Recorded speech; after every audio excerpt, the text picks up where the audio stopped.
জানিয়ে দেব সর্বশেষ আপডেট আন্তর্জাতিক সংবাদ। শুরুতেই লেবাননের যুদ্ধবিরতির প্রস্তাব প্রত্যাখ্যান, আক্রমণ বাড়ানোর নির্দেশ। আরও রয়েছে ইসরায়েলের বন্দরে ইরাকি যোদ্ধাদের ড্রোন হামলা। এদিকে ইসরায়েলি হামলায় জনশূন্য লেবাননের সমুদ্র তীরবর্তী শহর। একই সাথে লেবানন ইসরায়েল যুদ্ধবিরতি নিয়ে যা বললেন ফরাসি পররাষ্ট্রমন্ত্রী। এবং সর্বশেষ লেবানন ইসরায়েল যুদ্ধ কত দূর গড়াবে। এতক্ষণ শুনছিলেন সংবাদ শিরোনাম, এখন বিস্তারিত। লেবাননে যুদ্ধবিরতির প্রস্তাব প্রত্যাখ্যান, আক্রমণ বাড়ানোর নির্দেশ। যুক্তরাষ্ট্র ও ফ্রান্সের তরফ থেকে দেওয়া লেবাননে 21 দিনের যুদ্ধবিরতির প্রস্তাব প্রত্যাখ্যান করেছেন ইসরায়েলি পররাষ্ট্রমন্ত্রী ইসরায়েলের কাটোজ। অন্যদিকে ইসরায়েলি প্রধানমন্ত্রী বেনিয়ামিন নেতানিয়াহু এ প্রস্তাবে সরাসরি সাড়া না দিলেও ইসরায়েলি বাহিনীকে আক্রমণ চালিয়ে যাওয়ার নির্দেশ দিয়েছেন তিনি। এ বিষয়ে কাটোজ বৃহস্পতিবার সামাজিক যোগাযোগ মাধ্যম এক্সে দেওয়া এক বার্তায় বলেছেন, উত্তরে কোনো যুদ্ধবিরতি হবে না। আমরা আমাদের সমস্ত শক্তি দিয়ে হিজবুল্লাহর বিরুদ্ধে লড়াই চালিয়ে যাব যতক্ষণ না আমরা বিজয় অর্জন করি এবং উত্তরাঞ্চলের বাসিন্দাদের নিরাপদে তাদের বাড়িতে ফেরাতে পারি। কাটজের এই মন্তব্য লেবাননের প্রধানমন্ত্রী নাজিব মিকাতির আশার বিপরীতে এসেছে। মিকাতি আশা প্রকাশ করেছিলেন যে শীঘ্রই একটি যুদ্ধবিরতির মাধ্যমে পরিস্থিতি নিয়ন্ত্রণে আনা সম্ভব হবে, কেননা ইসরায়েলি হামলার জেরে লেবাননের হাজার হাজার মানুষ তাদের ঘরবাড়ি ছেড়ে নিরাপত্তার আশায় পালিয়ে যাচ্ছে। এদিকে এদিনই নেতানিয়াহু জাতিসংঘে ভাষণ দেওয়ার জন্য ইসরায়েল ত্যাগ করার পর একটি বিবৃতি জারি করেন। তিনি এতে ইসরায়েলি সেনাবাহিনীকে পূর্ণ শক্তি দিয়ে আক্রমণ চালিয়ে যাওয়ার নির্দেশ দেন এবং জানান যে তারা অপারেশনাল পরিকল্পনা অনুসরণ করছে যা তারা চালিয়ে যাবে। যুদ্ধবিরতির প্রস্তাবের বিষয়ে নেতানিয়াহুর অফিস জানায় এটি একটি মার্কিন ফরাসি প্রস্তাব, যার প্রতি প্রধানমন্ত্রী কোনো প্রতিক্রিয়া জানাননি। এদিকে ইসরায়েলি বাহিনীও জানায় যে তারা বৃহস্পতিবার লেবাননে হিজবুল্লাহর লক্ষ্যবস্তুতে নতুন করে আক্রমণ চালিয়েছে। ইসরায়েলি সেনাবাহিনী বৃহস্পতিবার জানিয়েছে তারা বেকা উপত্যকা এবং দক্ষিণ লেবাননের হিজবুল্লাহ লক্ষ্যবস্তুতে নতুন করে আক্রমণ চালিয়েছে। তারা বৃহস্পতিবার সকাল থেকে বেশ কয়েকটি এলাকায় হিজবুল্লাহর ঘাঁটি এবং অস্ত্র গুদামে আক্রমণ করেছে। এর আগে গত রাতে লেবাননের ইয়মন শহরে ইসরায়েলের বিমান হামলায় কমপক্ষে 23 জন সিরীয় নাগরিক নিহত হয়েছে, যার মধ্যে বেশিরভাগই নারী ও শিশু। সিরিয়া লেবাননে গৃহযুদ্ধের কারণে শরণার্থী হিসেবে বসবাস করছে। লেবাননের স্বাস্থ্য মন্ত্রণালয় জানিয়েছে ইরানে ইসরায়েলের সাম্প্রতিক আক্রমণে প্রায় 620 জনের মৃত্যু হয়েছে এবং প্রায় 5 লাখ মানুষ তাদের ঘরবাড়ি ছেড়ে পালাতে বাধ্য হয়েছে।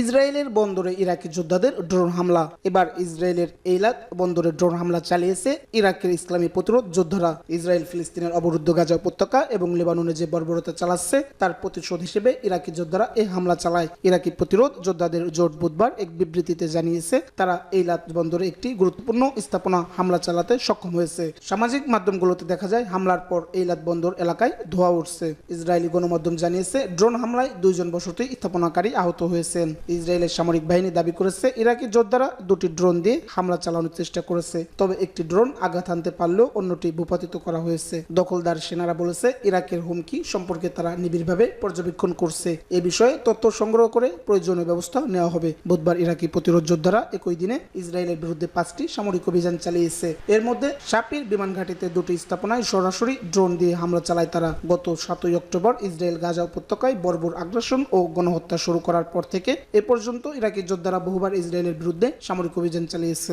ইসরায়েলি হামলায় জনশূন্য লেবাননের সমুদ্র তীরবর্তী শহর। দক্ষিণ লেবাননের সমুদ্র তীরবর্তী টায়ার শহরে ইসরায়েলি বিমান হামলার মর্মান্তিক সাক্ষী হয়েছেন বিবিসির সাংবাদিকরা। সাধারণত পর্যটককে ভরা এই শহরটি এখন প্রায় জনশূন্য। বিবিসির সাংবাদিক দাতা অরলা গোয়ারিন জানিয়েছেন টায়ারের পরিবেশ এখন সম্পূর্ণ পাল্টে গেছে। আগে যেখানে পর্যটকদের ভিড় ছিল সেখানে এখন কেবলমাত্র আশেপাশের শহরগুলো থেকে পালিয়ে আসা মানুষজন রয়েছে, যারা ইসরায়েলের তীব্র বিমান হামলা থেকে নিজেদের প্রাণ বাঁচাতেই এখানে এসেছেন। বিবিসি আরো বলেন ইসরায়েল লেবাননে ব্যাপক হামলা চালাচ্ছে কারণ হিজবুল্লাহ তেল আবিবের দিকে ক্ষেপণাস্ত্র ছুড়েছে। এদিকে ইসরায়েল ও লেবাননের হিজবুল্লাহর মধ্যে চলমান সংঘর্ষের প্রেক্ষাপটে যুক্তরাষ্ট্র ও ফ্রান্স উভয়ে সংঘর্ষ থামাতে জাতিসংঘের যুদ্ধবিরতি প্রস্তাব দিয়েছে, তবে ইসরায়েলের প্রস্তাবে সাড়া না দিয়ে তাদের আক্রমণ আরো বাড়িয়ে যাওয়ার ঘোষণা দিয়েছেন। লেবাননের স্বাস্থ্য মন্ত্রণালয়ের তথ্য অনুযায়ী গত 23 সেপ্টেম্বর থেকে চলমান হামলায় অন্তত 620 জন নিহত হয়েছেন এবং আহতের সংখ্যা 2000-এরও বেশি। এছাড়া ইসরায়েলি আক্রমণের ফলে লেবাননের দক্ষিণাঞ্চল বিশেষ করে সীমান্তের শহরগুলো ব্যাপক ক্ষতির সম্মুখীন হচ্ছে। প্রায় 5 লাখ মানুষ তাদের ঘরবাড়ি ছেড়ে পালাতে বাধ্য হয়েছে। লেবানন ইসরায়েল যুদ্ধবিরতি নিয়ে যা বললেন ফরাসি পররাষ্ট্রমন্ত্রী মন্ত্রী। ইসরায়েল ও লেবাননের সশস্ত্র গোষ্ঠী হিজবুল্লাহর মধ্যে যুদ্ধ বাড়তে থাকায় লেবাননে 21 দিনের যুদ্ধবিরতির বাস্তবায়নে কাজ করছে ফ্রান্স ও যুক্তরাষ্ট্র। বুধবার ফরাসি পররাষ্ট্রমন্ত্রী জে নোয়েল বেরো এ বিষয়ে জানিয়েছেন। ফরাসি পররাষ্ট্রমন্ত্রী আরও বলেছেন, একটি কূটনৈতিক সমাধান সত্যিই সম্ভব। সাম্প্রতিক দিনগুলোতে আমরা আমাদের মার্কিন অংশীদারদের সঙ্গে 21 দিনের একটি অস্থায়ী যুদ্ধবিরতি বাস্তবায়নে আলোচনা ও কাজ করে যাচ্ছি। জাতিসংঘ নিরাপত্তা পরিষদের অধিবেশনে তিনি জানান, এ বিষয়ে পরিকল্পনা শীঘ্রই প্রকাশ করা হবে। জে নোয়েল বেরো বলেন, বেসামরিক জনগণের সুরক্ষা এবং কূটনৈতিক আলোচনা শুরু করার অনুমতি দেওয়ার জন্য আমরা বিলম্ব না করে যুদ্ধবিরতি গ্রহণ করার জন্য ইসরায়েল ও হিজবুল্লাহর উপর নির্ভর করছি। ইসরায়েল ও লেবাননের সশস্ত্র গোষ্ঠী হিজবুল্লাহর মধ্যে ইসরায়েলি হামলায় 5 শতাধিক লেবানিজ নিহত হয়েছেন। এর জবাবে ইসরায়েল লক্ষ্য করে কয়েকশো রকেট ও ক্ষেপণাস্ত্র হামলা চালিয়েছে হিজবুল্লাহ। এদিকে ইসরায়েলের রাষ্ট্র একটি সম্প্রচার মাধ্যম জানিয়েছে, লেবাননের সম্ভাব্য স্থল অভিযানের প্রস্তুতি নিতে শুরু করেছে তাদের সেনাবাহিনী। প্রতিরক্ষা মন্ত্রী ইয়োব গ্যালান্ট স্থল অভিযানের জন্য প্রশিক্ষণরত সেনাদের সঙ্গে কথা বলেছেন। ফিলিস্তিনের অবরুদ্ধ গাজা উপত্যকায় ইসরায়েলি অপারেশনের জেরে বছরখানেক ধরে ইসরায়েল ও হিজবুল্লাহর মধ্যে আন্তঃসীমান্ত লড়াই চলছে। এতে শত শত মানুষ মারা গেছে। নিহতদের বেশিরভাগই হিজবুল্লাহ যোদ্ধা। এছাড়া উভয় পক্ষে লাখ লাখ মানুষ বাস্তুচ্যুত হয়েছে। হিজবুল্লাহ বলেছে, তারা হামাসের সমর্থনে তাদের কার্যক্রম চালিয়ে যাচ্ছে এবং গাজায় যুদ্ধবিরতি না হওয়া পর্যন্ত তারা এটি থামাবে না। লেবানন ইসরায়েল যুদ্ধ কত দূর গড়াবে, কত মানুষ মরবে? গাজার পর এবার লেবাননে স্বরূপ উন্মোচন করল ইসরায়েল। বর্বর আর নৃশংস হামলায় একের পর এক প্রাণনাশকের নজির গড়েছে মধ্যপ্রাচ্যের বিস্ফোরা খ্যাত এই দেশ। অল্প কয়েকদিনের ব্যবধানে শত শত মানুষ প্রাণ হারাচ্ছে বৈরুতে। জাতিসংঘ মহাসচিব বারংবার বলেছেন, এটি যেন আরেকটি গাজা হয়ে ওঠে। তবে তার কথাই কেন যেন সত্যি হলো। গাজায় এ পর্যন্ত 41,000-এর বেশি মানুষ হত্যা করেছে ইসরায়েল। লেবাননেও একই কায়দায় নিরীহ মানুষ হত্যা করা হয়েছে।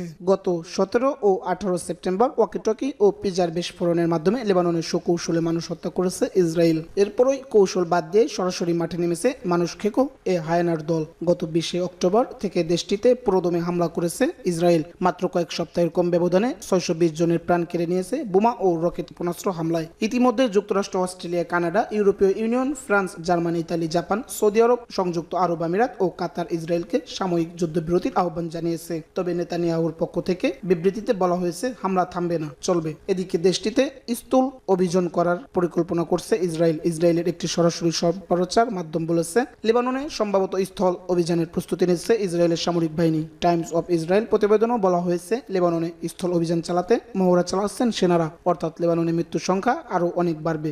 আর সহজেই বা অল্প কয়েকদিনের মধ্যেই এই যুদ্ধ থামার ইঙ্গিত নেই।